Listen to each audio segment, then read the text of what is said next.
Assalamualaikum warahmatullahi wabarakatuh. Selamat pagi, sahabat harapan dimanapun Anda berada. Semoga pagi hari ini dalam keadaan sehat, dalam keadaan semangat ya. Semua aktivitas yang akan sahabat harapan lakukan, ini semoga berjalan sesuai harapan dan juga sesuai keinginan. Jangan lupa teman-teman subscribe di channel YouTube-nya Las Harfa, follow di semua akun sosial medianya di Instagram, Twitter, Facebook, TikTok ya, dan semua kanal sosial media dari Las Harfa 2. Alhamdulillah di pagi hari ini Faiz kedatangan tamu ya di studio podcast Las Harfa. Ini adik-adik mahasiswa Universitas Islam Negeri Sultan Maulana Hasanuddin Banten. Assalamualaikum Kang. Waalaikumsalam warahmatullahi wabarakatuh. Masya Allah. Tapi kalau ngeliat dari tampilannya harusnya udah lulus ini kayaknya. Ini terlalu over aja. Bukan lagi mahasiswa. Sekarang semester berapa berarti? Sekarang semester 6. Sekarang semester 6 ya. Dan beliau adalah, teman-teman Faiz perkenalkan, adalah Kang Dimas Sultonil Mahmud, merupakan mahasiswa jurusan bimbingan konseling. Tuh, ya mungkin bisa disapa-sapa dulu kawan-kawan. Halo sahabat harapan, saya Dimas Sultonil Mahmud dari jurusan bimbingan konseling Islam, Fakultas Dakwah Universitas Islam Negeri Sultan Maulana Hasanuddin Banten. Siap. Ini kalau ngomongin kampus UIN kan sekarang ada 2 ya. Kalau dulu yang di Ciceri, sekarang ada satu yang di Palima. Sekarang satu lagi di Palima. Nah, kalau Kang Dimas yang di mana nih? Yang di Palima. Yang di Palima tuh ya. Jadi kampusnya yang di Palima. Kalau Palima lebih ini dia, lebih luas ya. Baru soalnya. Siap, insya Allah teman-teman, selama 30 menit ke depan Faiz bersama dengan Kang Dimas ya, mahasiswa semester 6 ya Kang ya. Sekarang juga lagi, apa sih sebutannya, KKM? Kalau sekarang sebutannya Kukerta Integratif. Kukerta Integratif. Ini lagi proses ya berarti Kang Dimas. Proses. Di daerah mana Kukertanya? Di daerah Tembong Pabuaran. Di daerah Tembong Pabuaran. Semoga lancar. Target berarti 2024 ya, beres ya? 2024 beres. Doain aja ya. Itu kalau normal ya. Normal. Kalau nggak normal berarti bisa 2027 ya. Jangan sampai ya. Nauzubillah. Jangan prematur juga. Sesuai aja, kalau 4 tahun ya berarti harus 4 tahun. Nggak boleh 3 tahun atau 3 tahun setengah ya. Insyaallah teman-teman, tema di pagi hari ini sesuai dengan jurusan Kang Dimas juga. Ini Faiz akan bahas soal menjaga kesehatan mental dalam perspektif pendidikan agama tuh ya. Kang Dimas, langsung aja nih. Kalau menurut dari kacamata Kang Dimas yang mungkin lebih paham soal kesehatan mental. Kalau kesehatan mental terutama anak-anak muda di Kota Serang lah, kita skupnya ini seperti apa sih dari pandangan Kang Dimas? Kalau dari pandangan saya pribadi, anak-anak di Kota Serang ini untuk kesehatan mental bisa dibilang kesehatan mental anak-anak zaman sekarang khususnya itu agak sedikit turun. Karena dimulai dari lingkungan, baik di rumah, lingkungan sekitar masyarakatnya, dan juga lingkungan sekolahnya. Itu banyak dampak negatifnya.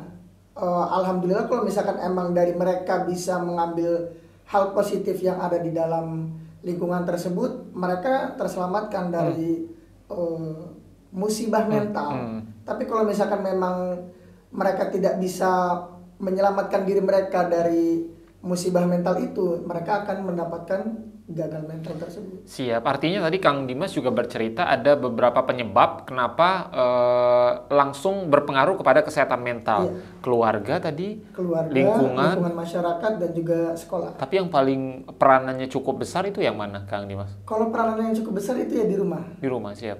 Di rumah, karena kebanyakan juga anak-anak zaman sekarang, remaja-remaja itu mentalnya turun ketika ada di rumah.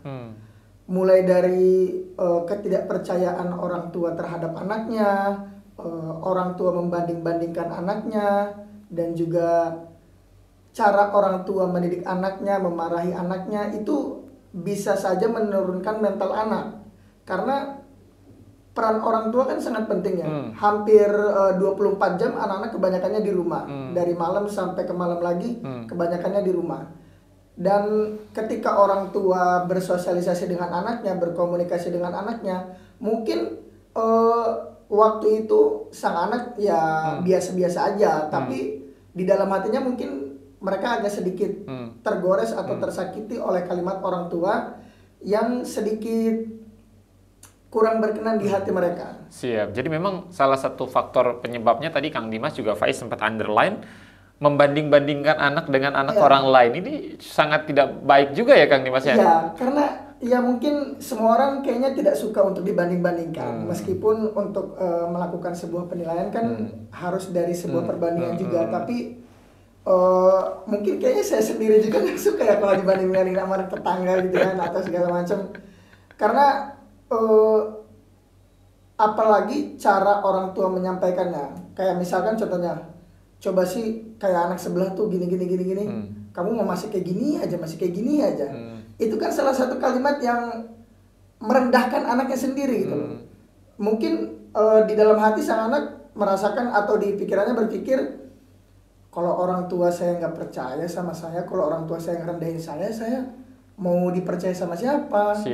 Gitu. Jadi sang anak di situ dia udah mulai overthinking, mulai pemalu, bahkan kemungkinan juga orang-orang di sekolahan atau di perkuliahan banyak yang tidak aktif untuk berbicara, tidak bisa berbicara di depan umum, tidak mau menanya, tidak mau bertanya, itu karena mungkin dulunya sering dimarahin.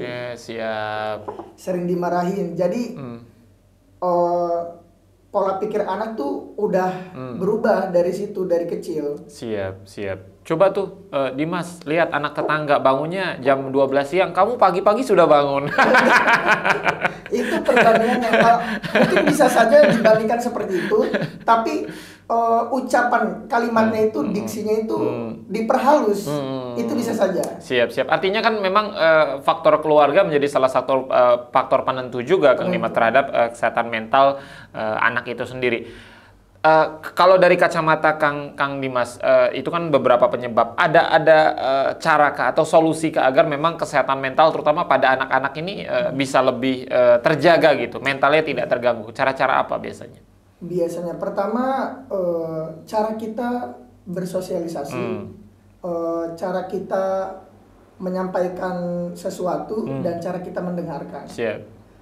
Untuk sosialisasi kan ini penting. Kita manusia makhluk sosial, perlu bersosialisasi, saling membutuhkan satu sama lain. Orang tua butuh anak, anak juga butuh orang tua, kita butuh tetangga, tetangga butuh kita, saling membutuhkan. Karena untuk mendapatkan mental yang sangat kuat itu dimulai dari apa yang sering kita pikirkan, apa yang sering kita ucapkan, dan apa yang sering kita dengarkan. Nah, kalau kita berbicara soal Banten, ini kan nggak cuma kota Serang ya, Kang Dimas. Ada 8 kabupaten kota di Provinsi Banten. Salah satunya kota Serang. Kalau dari 8 kabupaten kota yang ada di Provinsi Banten, kota kabupaten mana yang paling sangat rawan sekali terhadap kesehatan mental? Apakah memang kota-kota besar, misal kayak Tangerang Selatan, kota Tangerang, atau memang ini random? Bahkan bisa jadi di daerah yang sangat jauh dari perkotaan, misal kayak Lebak, Pandeglang, juga bisa saja kesehatan mental anaknya terganggu. Bisa saja, tidak menentukan mau di kota besar atau kota kecil atau di kabupaten, daerah pelosok, semuanya itu bisa terkena gangguan mental. Maupun itu ada di daerah Tangerang Kota yang sudah agak sedikit modern, ataupun di kampung yang keterlambatan teknologi dan segala macamnya, itu bisa saja terkena gangguan mental. Artinya nggak jaminan juga ya, teman-teman yang hidup di kampung, kemudian yang hidup di agak jauh dari kota gitu ya, ini terbebas dari kesehatan mental. Jadi bukan jaminan tuh. Jadi kalau kita tolak ukurnya begitu, berarti nggak cuma kota Tangsel atau kota Tangerang ya. Nah, kalau tadi kan Kang Dimas menceritakan bagaimana penyebab dan juga solusi-solusi yang bisa kita lakukan agar kesehatan mental ini juga bisa setidaknya menurun di Kota Serang. Sejauh ini teman-teman sudah melakukan apa? Terutama teman-teman sekarang lagi kukerta ya kan? Ngapain aja nih di masyarakat, Kang Dimas? Ya, pertama sih kita sesuai dengan prospek jurusan kita, bimbingan konseling Islam, karena kita juga konseling ranah sosial ya, bukan ranah pendidikan. Kita memberikan penyuluhan, terutama kepada ibu-ibu, remaja, dan juga bapak-bapak. Dan kami juga sebisa mungkin anak-anak yang masih SD itu kita berikan penyuluhan.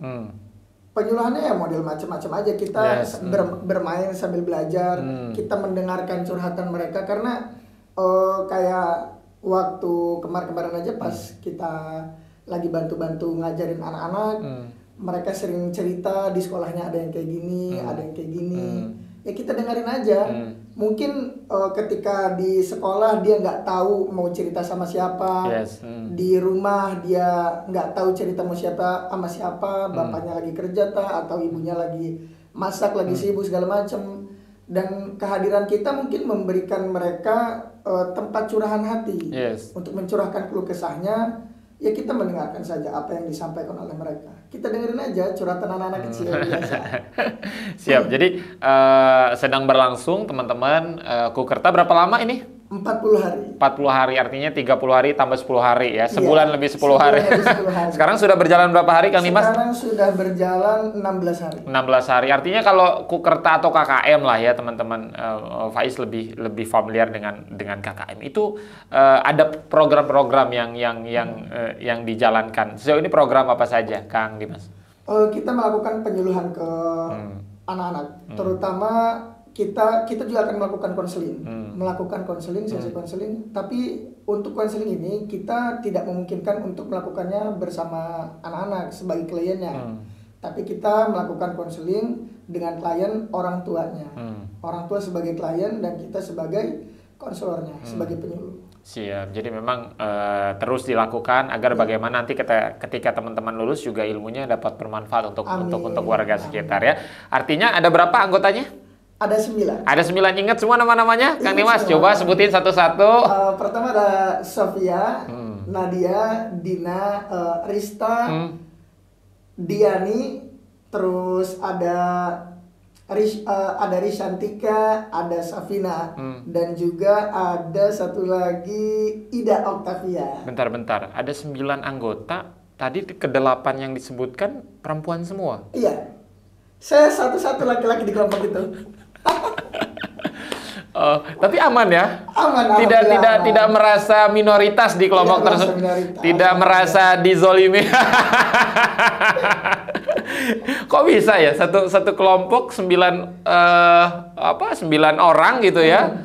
8 wanita, perempuan, 1 Kang Dimas sendirian. Ya, 1 saya sendiri. Awas kebawa-bawa nanti ya. Biasanya kan kalau perempuan yang diomongin make up, gitu kan skincare, nanti ikut-ikutan nanti. Saya juga kemarin udah mulai ikut nyeblak.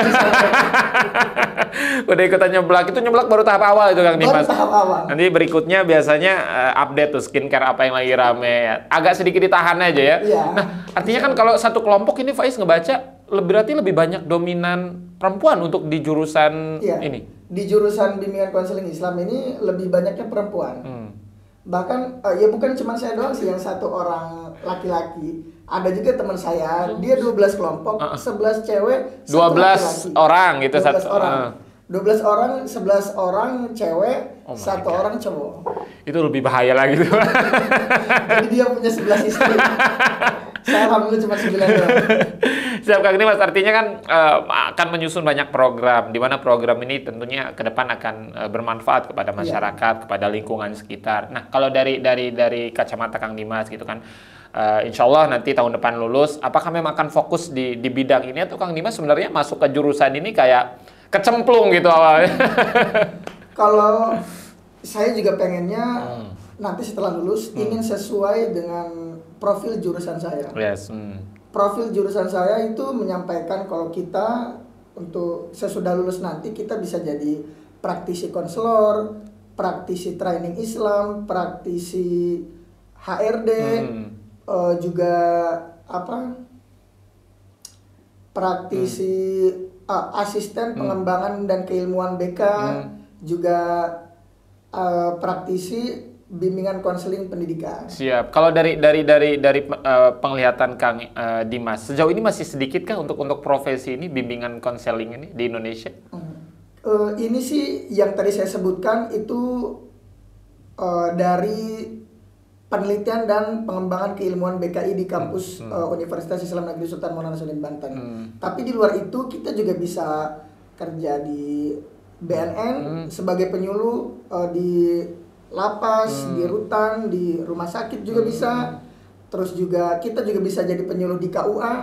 Penyuluh kita juga kan belajar konseling keluarga, belajar konseling rehabilitas, belajar konseling berkebutuhan khusus. Banyak yang kita pelajari juga. Jadi kita bisa bekerja di ranah-ranah sosial seperti jadi nggak cuma satu posisi gitu ya, cuma satu posisi. Tapi banyak bisa bercabang tergantung nanti garis tangan membawanya kemana ya, Kang Dimas ya. Orang-orang sih menyebut jurusan kita tuh jurusan ngurusin orang-orang bermasalah. Meskipun kita juga banyak masalah. Siap Kang Dimas, terima kasih banyak sudah hadir di podcast Las Harfa. Semoga sukses ya kukertanya dan ilmu yang Kang Dimas peroleh selama proses pendidikan di UIN Sultan Maulana Hasanuddin Banten juga bermanfaat ya. Dan apa yang tadi Kang Dimas sampaikan ini menarik juga teman-teman, artinya Kota Serang ini tidak baik-baik saja ternyata untuk urusan kesehatan mental ya. Karena survei kemarin juga saya lihat di Google itu, provinsi Banten ini provinsi yang tidak bahagia. Provinsi yang tidak bahagia. Tapi Faiz dari 2007 Kang Dimas hidup di Banten ya, setelah migrasi dari Sumatera dari 2007 sampai sekarang 2023. Nggak pernah nggak bahagia rasanya tinggal di Banten, bahagia aja. Tapi nggak tahu itu surveinya, waktu nyurvei itu Faiz nggak disurvei sih. Mungkin kayaknya itu 2000 berapa tadi? 2000 surveinya atau siapanya? Oh, Kang Faiz di Banten 2000. Dari 2007. Mungkin itu 2006. Surveinya, tapi kan update-nya 2023 kemarin. Atau mungkin pas 2000 pas Kang Faiz masuk ke Banten, rumahnya kelewat. Siap. Terima kasih banyak Kang Dimas. Hari ini Kota Serang ulang tahun. Yang ke-16 tahun. Apa yang mau diucapkan untuk Kota Serang? Semoga Kota Serang menjadi kota yang lebih bahagia lagi, kota yang ceria, kota yang bersemangat, dan kota yang baik-baik saja dan lebih baik lagi. Siap. Faiz mau asli orang Serang? Asli orang Serang. Faiz mau kasih 2 challenge, siap? Oke. Sebagai orang Serang asli, yang pertama harus tahu wali kota Serang siapa? Pak Syafruddin. Oke, siap. Itu yang pertama. Sebutkan 5 tempat wisata di Kota Serang yang paling keren. Tasikardi. 2. Penjarahan Banten Lama. Oke, siap. 3. Terus ada juga Pantai Anyar. Kabupaten itu masuknya. Tanjung Lesung. Itu Pandeglang.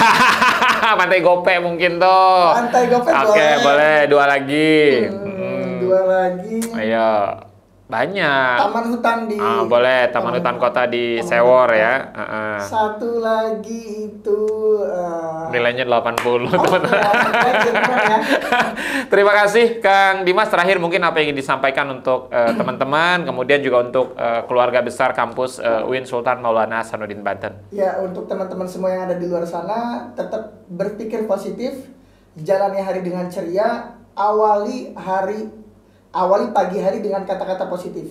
Ketika pikiran kita positif, insya Allah apa yang kita kerjakan pasti akan positif. Karena apa yang kita lakukan itu diawali dari pikiran kita. Dan juga untuk keluarga besar UIN Sultan Maulana Hasanuddin Banten, semoga kita semua diberikan kelancaran dan kemudahan serta ilmu yang manfaat bagi masyarakat, bangsa, dan agama. Oke, terima kasih teman-teman. Terima kasih Kang Dimas. Siap, Faiz pamit, Kang Dimas pamit. Assalamualaikum warahmatullahi wabarakatuh.